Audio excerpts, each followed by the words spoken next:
We're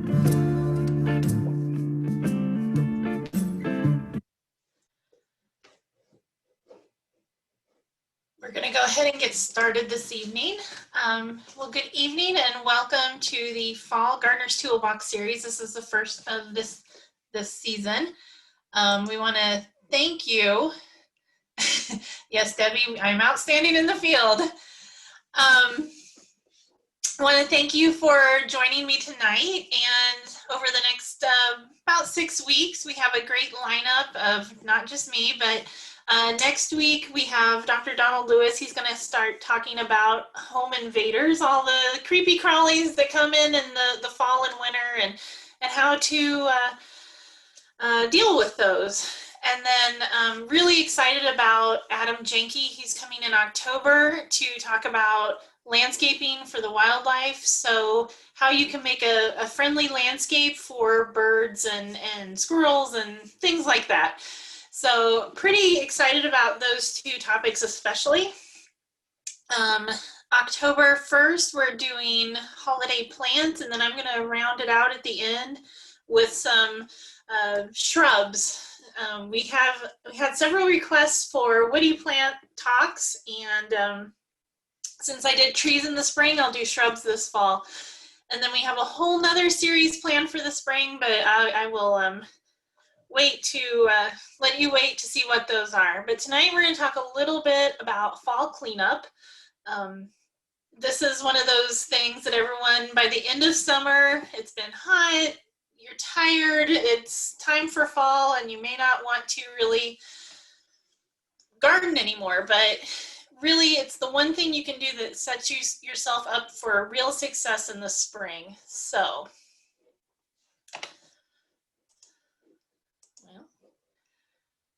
we're going to have a little poll tonight. What are you most interested in finding out more about cleaning up this evening? So I'll give you a couple of minutes to vote and see where everybody's interests are at.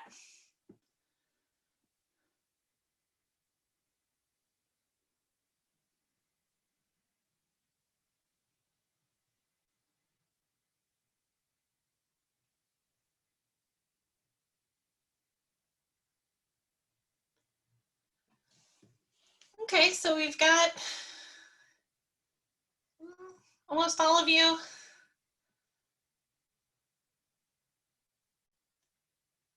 So 90% voted, and it looks like a pretty even split between annuals and perennials and vegetable gardens. So we're actually going to touch on all of these topics tonight, but this is kind of where I thought you guys would land. So great. I'm glad to know that we're all on the same page.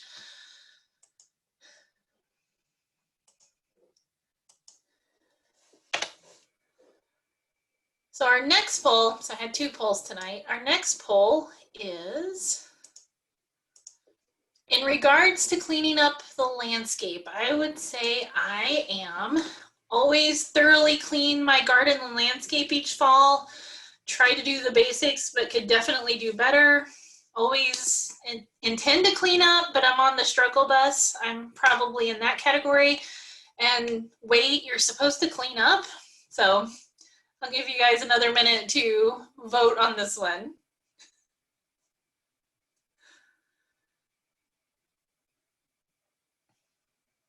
And it's completely anonymous, so you can be honest.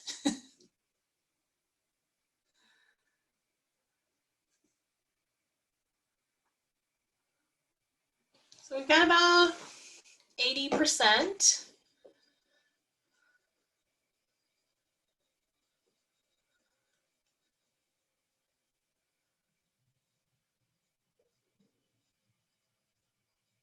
All right. So most of you said try to do the basics, but could do better. I tend to be on the I intend to clean up, but sometimes I'm on the struggle bus between everything that's going on. A few said 2 of you are doing great. Always thoroughly clean your garden and landscape each fall. And I'm happy to see that there was no one underweight you're supposed to clean up. So y'all have got the basics down. We're just gonna probably just review the basics tonight. I'm gonna check the chat real quick.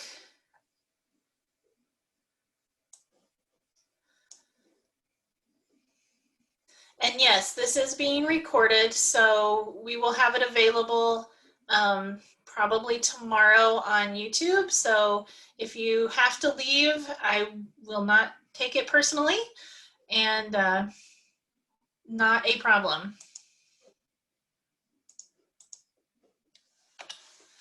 All right, so tonight I alluded to it a little bit earlier.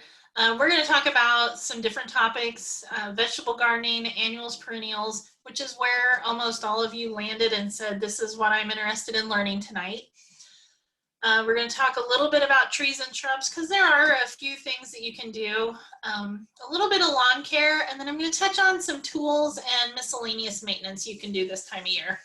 Probably some things that you might overlook, and I know I have been known to overlook. So we're going to start with vegetables because all those vegetable gardens are kind of winding down at this point. So right now we're continuing to harvest late crops, and in fact today at the office we just got a question of, are we still accepting produce? Yes, we are. They were interested in donating some cantaloupe, so it's still out there, but this weather that we're having is gonna knock down a lot of it. But continue to harvest those late crops. It is the time to plant some lettuce, spinach, and radish, so you have a little bit more of a growing season if you're interested in some fall crops. If you're not, it's totally understandable. We had a long, hot summer, so some people are just over gardening for the year. Absolutely understandable. I do want to recommend or strongly encourage you to clean out plants, and it's, again, we have weather like this, it's easy to say, oh, I'll get to it, and the next thing you know, there's snow on the ground. So cleaning up your plants really cuts down on the diseases and insects. You're getting rid of insect eggs that maybe were damaging to your plants. You're cleaning out diseases that could carry over. So you want to clean out your plants, clean up your plot. Before it gets a good hard frost, you want to pot up some tender herbs to grow indoors through the winter. So you can really do some windowsill gardening with your herbs and continue to have fresh herbs all through the winter. I would strongly encourage you to compost plants that were disease-free, and that includes annuals, perennials, vegetables, whatever, but you do want them to be disease-free because that most compost piles don't get warm enough to kill the diseases in plants. So you want to try to compost plants that were disease-free as much as possible. I would also encourage you to till the soil. And this seems counterintuitive because you tilled in the spring. Why would you till in the fall? Well, by tilling in the fall, you're really breaking up that soil, and that thaw, frost, freeze and thaw action will help condition your soil for the spring. So it'll be easier to work in the spring. You can get plants out earlier. And if you're interested in incorporating manure or compost into the soil, now's a great time to do that because the manure does need to be composted. So you can incorporate even fresh manure at this time of year, about 2 to 3 inches, work it into the soil. You don't have to do it in the spring, and you don't have to worry about burning your plants that way.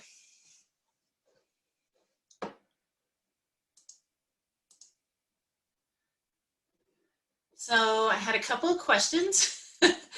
And Alicia, I'm glad you're here with us, and if your phone dies, I totally understand. I will not take it personally. Debbie asked, can you bring basil in? Absolutely. Anything that you can grow outside in a pot, you can grow inside in a pot. We tend to think of the tender herbs like thyme and rosemary, things like that, but you can bring basil in easily, or just take some cuttings of your basil and bring it in so you don't, because some basils get pretty bushy. So good question.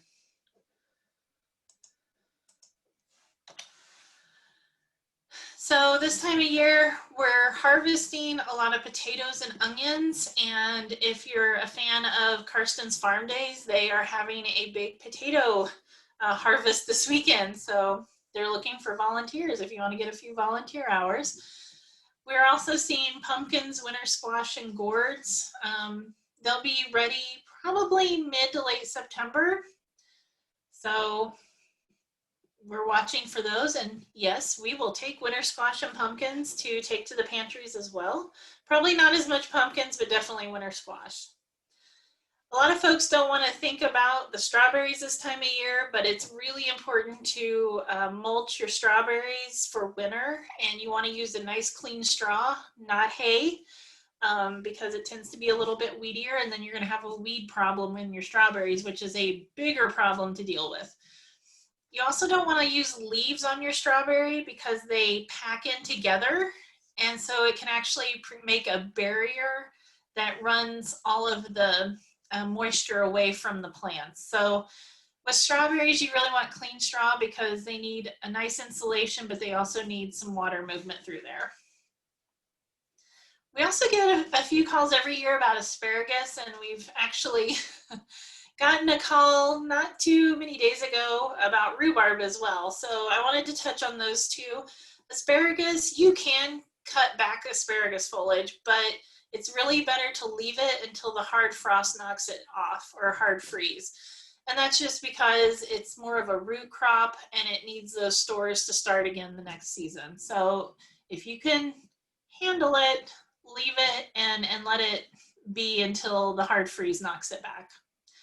Same thing with rhubarb. So again, all the perennials, they're storing carbohydrates so they have enough energy to reemerge in the spring, which is really what we want them to do. So the longer you can leave those stalks alone, the longer you can leave the foliage on, the better it is for the plant. So you'll have a better crop next year.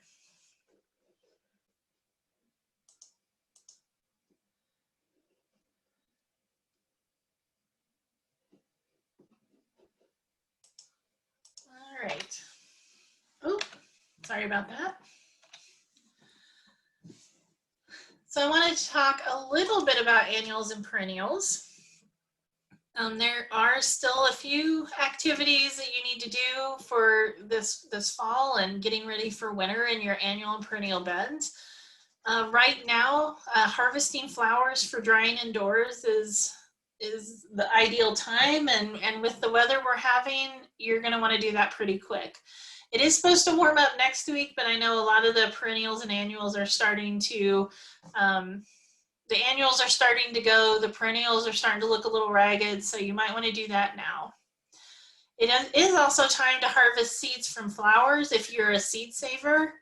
So there's a few out there that do really great with saving seeds. Marigold, zinnias are two of my favorites to save seeds from.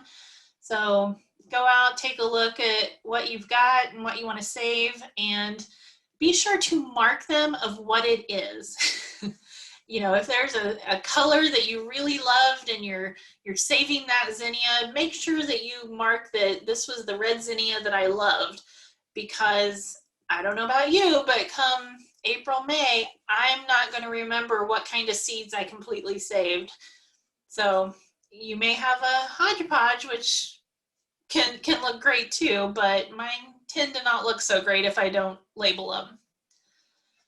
You want to go ahead and continue to water fall blooming flowers. Maybe not this week, but next week we're supposed to be back up in the 70s and 80s. So you're going to want to continue to water them, because even though we've gotten a lot of rain this week, doesn't mean it's going to stay in the soil for very long. So make sure you're still watering those fall blooming flowers like your mums.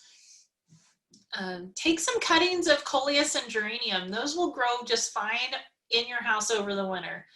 So you could have a nice winter blooming coleus for Christmas. And there's some beautiful red and festive coleuses that would be great instead of a poinsettia or in addition to a poinsettia. So think about growing some of those indoors over the winter. And then you're going to want to cut back your perennials after the hard freeze. And this is typically more in November. It's a little bit colder. We don't want to get out as much, but it's really best for the plant. If you can leave it until after that hard freeze, it's going to be better for the plant. And then ornamental grasses, we often overlook those completely, but you really want to leave those through the winter for a couple of reasons. They do give a lot of character to your landscape in the winter. They're a nice diversion from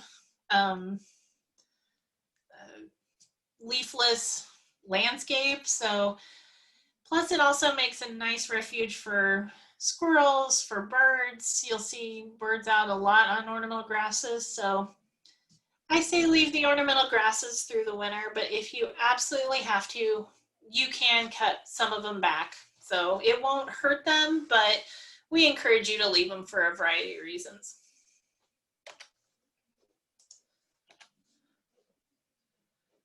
I wanted to touch very quickly on bulbs. I did give it its own page in annuals and perennials, because as you know, it is time to start looking at planting bulbs, and we've seen it at the stores. We've seen the tulips and all of those things, but it's also time to dig glads, the gladiolas, the dahlias, the cannas for winter storage. So you want to start thinking about what were your favorite gladiolas, what were your favorite dahlias. I would go ahead and mark them in the landscape before you dig them in October, because again, was this the glads that were yellow or were these the ones that were red? I don't keep track of it as well as I probably should. So now's a good time to mark those, and when you go to dig them in October, you'll be happy that you did. Again, it's time to plant some tulips and daffodils and those other spring flowering bulbs before the ground freezes. So we've got a little while to do that, but the more rain and the more it can get rooted before winter really sets in, the better off you're setting yourself up for success. I like to plant bulbs in pots, so the paper whites at Christmas are always a favorite of mine. So I always try to snag a few extra paper whites to plant for pots in the house for Christmas. And then later this winter, you're going to want to check those stored bulbs and roots and tubers and corms, because you want to get rid of those that are discolored or those that are rotting, because, you know, a spoiled apple can ruin the whole bunch. And it's the same thing with bulbs. So you want to take a look at them. Don't forget where you put them, but take a look, see, you know, do a quick sort. It doesn't have to be very time intensive, but get rid of those that are discolored or rotting in December, and you'll have a lot more success when it comes spring. You'll have a lot more viable to plant.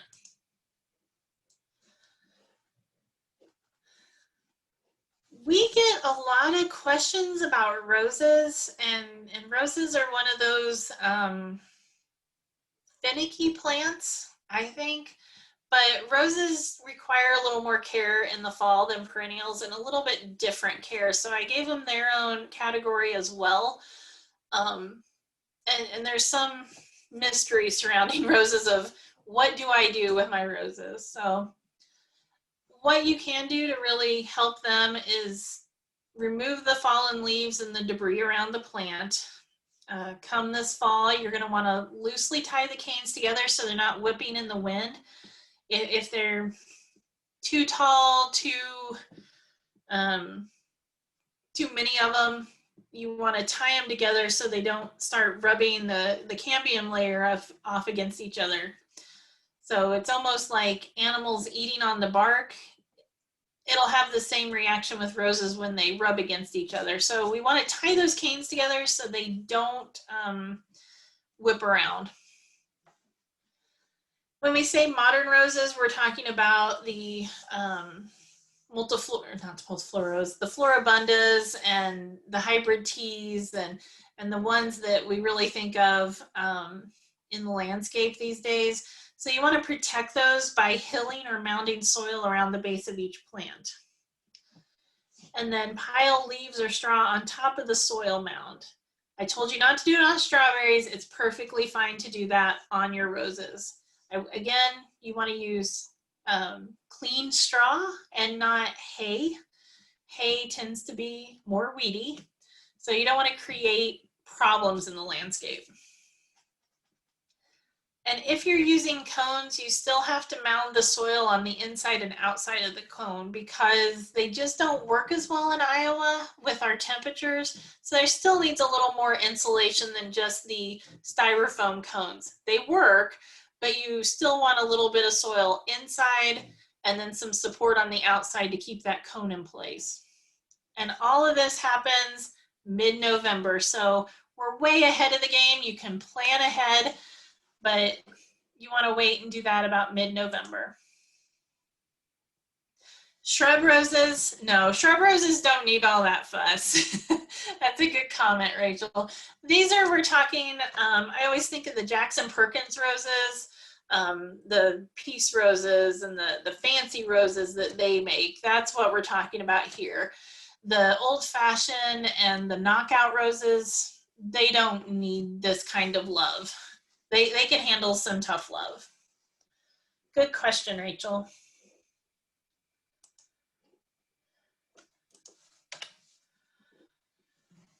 I do want to touch base on some trees and shrubs. We get a lot of calls, or I get a lot of calls saying, I want to trim this tree or that tree right now, and it's really, really the worst time to do it. So what I'm going to encourage folks to do is continue to water those newly planted trees and shrubs. Now's a great time to plant evergreen trees and shrubs because it gives them a little more time to get some roots in. And we tend to plant deciduous trees and shrubs now until maybe mid to late October. It just depends on how our weather goes, and 2020 being the year it is, who knows, but in general rule of thumb, October will be, you'll be just fine. But I would highly encourage you, don't try to take the trimmers out there to them yet, and especially not fruit trees because they're setting buds still.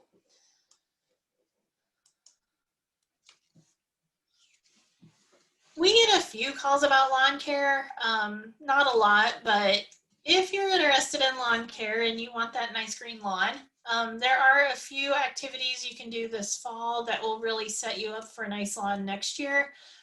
Right now, I'm encouraging folks to reseed those bare patches on newer lawns, and then aerate lawns with compacted or heavy clay soils. We don't have a ton of heavy clay soils, but we do have a lot of newer construction that might have compacted soils.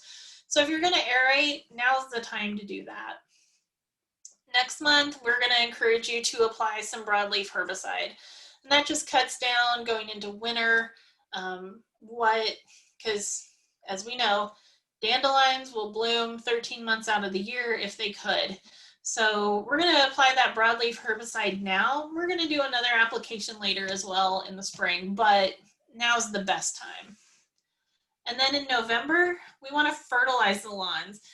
It seems counterintuitive to fertilize a lawn in November, but it's promoting the root growth, and that's really what you're wanting. Again, it's a perennial plant. We don't think of it that way a lot of times, but it's a perennial plant, and all perennials need a good root system to promote that root growth the next year, or that leafy top growth the next year. So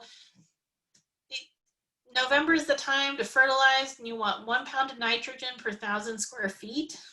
I tend to like just a balanced fertilizer, like a 10-10-10, but you can just put down nitrogen, and that's perfectly fine.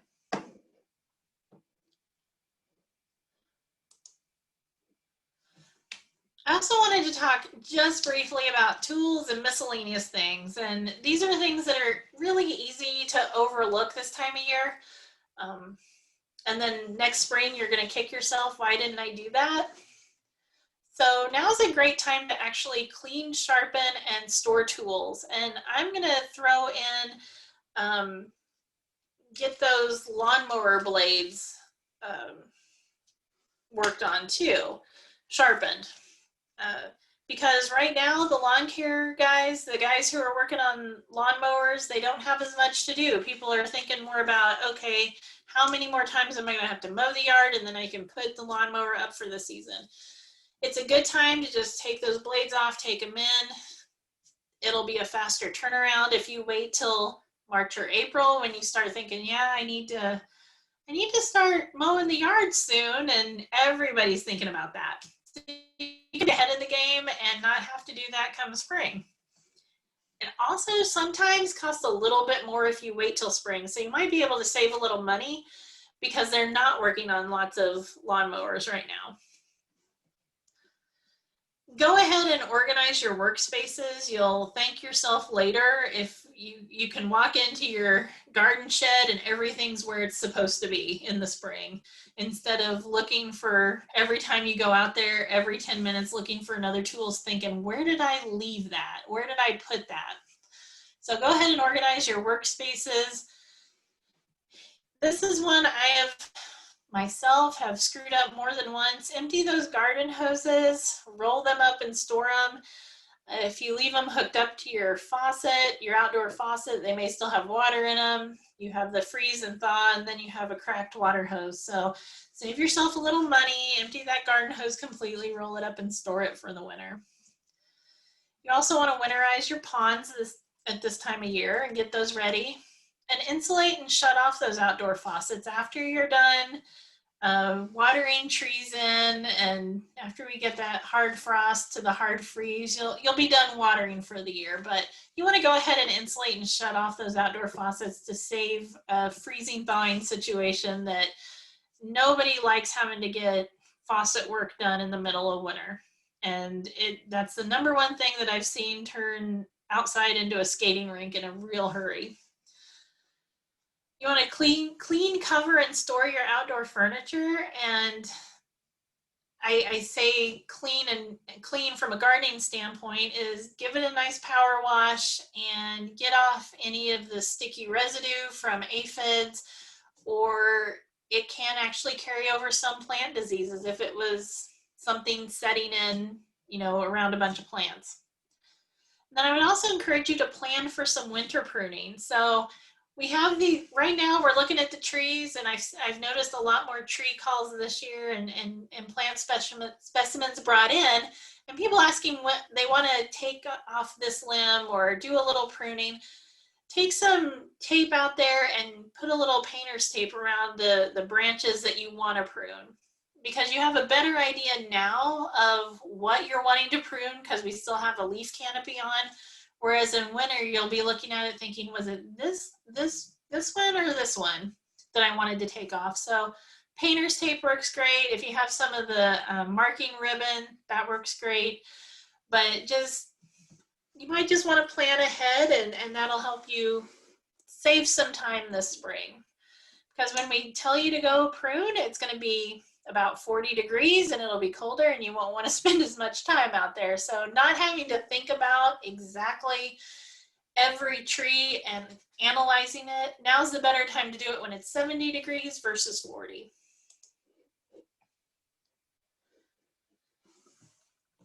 And this is, as much for me as anyone, record keeping. Make your notes now, and it doesn't matter what kind of garden you have, whether it's trees, lawns, perennials, vegetables, it doesn't matter. Make your notes now. What worked? What did you really like? Maybe it was a new type of tomato that you really loved. You hadn't really seen it before. Maybe it was a new perennial that you picked up that somebody said, hey, you want to try this year. Really look at what worked and what you like, but just as important, what didn't work. Was there a squash that you got and nobody in your house would eat it? You didn't like the taste of it? Or was it an annual that you thought looked so pretty, but it just died like a dog no matter where you put it? Look at both of those. Those are really important, of what worked, what didn't work, what you liked, what you didn't like. Maybe it was a perennial or an annual that you put in a pot and it looked cute when it was small, but as it got larger, it just wasn't what you imagined. Really think about that. And then what you want to change. We tend to get into a habit where we've done the same thing in the front yard every single year. We plant the same things in the pots, and we get to the nursery in the spring and there's a lot of selections and a lot of choices and we might get overwhelmed and we go back to what we know. So think about what you really want to change and you'll have those notes ready for you. Because if you're like me, come next spring, you're gonna think, I've slept since October, September. I don't remember what I liked and didn't like. And we're just so excited about the plants are out again and we want them all. So this also goes to the next one. What do you need to purchase? You know, maybe it's time for a new, it is time for a new garden hose. And if you're like me, you've put the one up, but you really needed to change it. You haven't liked it for a year or two. What do you need to purchase? Maybe it was, I needed 5 plants instead of 4 for this area. Maybe it's I only needed 3. So really think about what you need to purchase for next year and start thinking about that. So that was a quick run through. This one's a short one tonight, but I would be happy to answer any questions you might have. Oh, we had a question. How do you winterize ponds? So there's a few different things you need to do. It depends on the size and the depth of the pond. But a lot of times they're going to sink some of the plants that float to the top. So your lotuses, a lot of times they'll sink those to the bottom. There's some winterizing that has to go on with the pumps. You want to turn them off, take them out so they don't freeze up. Ponds can be a little fussy and a little tricky. Some people like to cover their ponds in the winter. But the main things are making sure those plants that need to be sunk down low are, and the plants that need to be taken out and brought in are taken out and brought in. That's generally how we winterize ponds. What other questions this evening? I went kind of quick.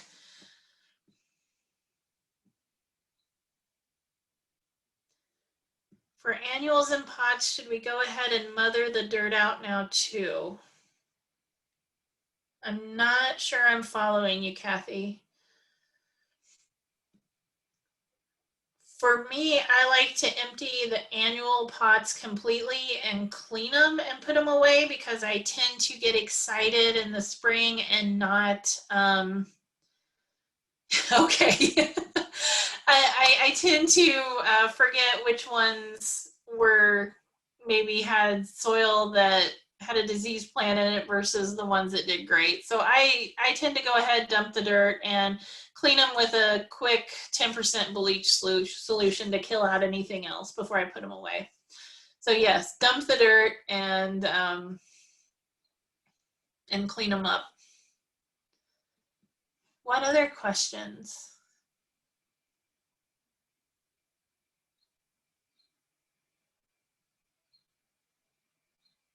I know tonight was a quick talk. If you're interested in more information, there's a couple of publications on Iowa State's website on the extension store, or we can get it for you. But if you go onto iastate.edu and look for Home Hort News, HOMEHORT News, and that'll have a lot of information that's pertinent to right now. If you go to the extension store, there is a publication from Ryman Gardens that is actually a gardening calendar that gives you a general idea of what you should be doing in the garden. Oh, quick explanation of cleaning tools and ones that get lots of soil contact. Oh, great question. And Louise, I'll get to your question as well. I'm sorry, I thought it was a different question. Okay, so cleaning tools. A quick wash off is great. You know, before you put your hoses away, you know, hose off say the shovels and the spades and things like that. I like to also give them a quick dip in a 10% bleach solution. Bleach is cheap and it kills lots of things. So quick dip in that. One of my favorite tricks for keeping shovels and spades and things like that sharp on the ends is to use a bucket of sand with a little bit of motor oil in it. So it causes that abrasion and really does a nice job keeping your tools sharp that way. So that's how I would store my shovels and spades, in a bucket of sand with some oil in it. It doesn't take a lot. It just takes, like, you know, if you have a 5-gallon bucket, a cup of sand or a cup of oil works perfect. And it can be used motor oil, it doesn't matter, but it just gives it enough lubrication to move it through the sand really well, and it sharpens the ends. So 10% bleach solution across the board is always what I'm going to say for pruners, shovels, spades, anything that you're using on plants that may be diseased. It'll take care of that. Luis asked, when you cover strawberries, should the plants be dead or alive? This time of year, they're probably going to be dead, honestly, but it could be either way. It won't matter. They will go dormant regardless. So when you get ready and you want to cover those strawberries, it doesn't matter if they're green or not. They'll go dormant under the insulation. And then, what's the best way to winterize elephant's ear? Ooh, that is a great question, Christy, and I am not sure, so I'm going to have to look that up. But if you will drop me an email, my email's on the screen right now, or give us a call tomorrow, I will take a look. I'll make a note, take a look, and get back to you on that.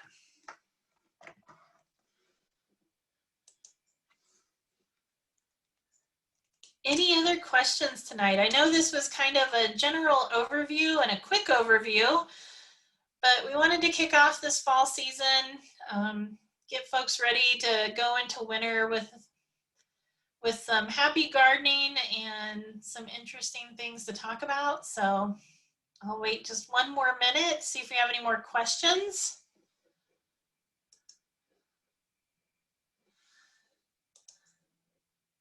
All right, with that, thank you everyone for joining us tonight. Again, next week, you will not want to miss. Donald Lewis is always great to listen to. He always has something good to share, and even if it isn't your favorite topic, insects aren't your favorite topic, Donald is one of the best out there. So he's going to be talking about home invaders, those little creepy crawlies that come into your house in the fall and winter, and what to do about them. So join us next week. It'll be same bat time, same bat channel. Sign up via Zoom, and if you have any questions, give us a call at the Extension Office. Our number is 712-366-7070. Have a great evening, everyone.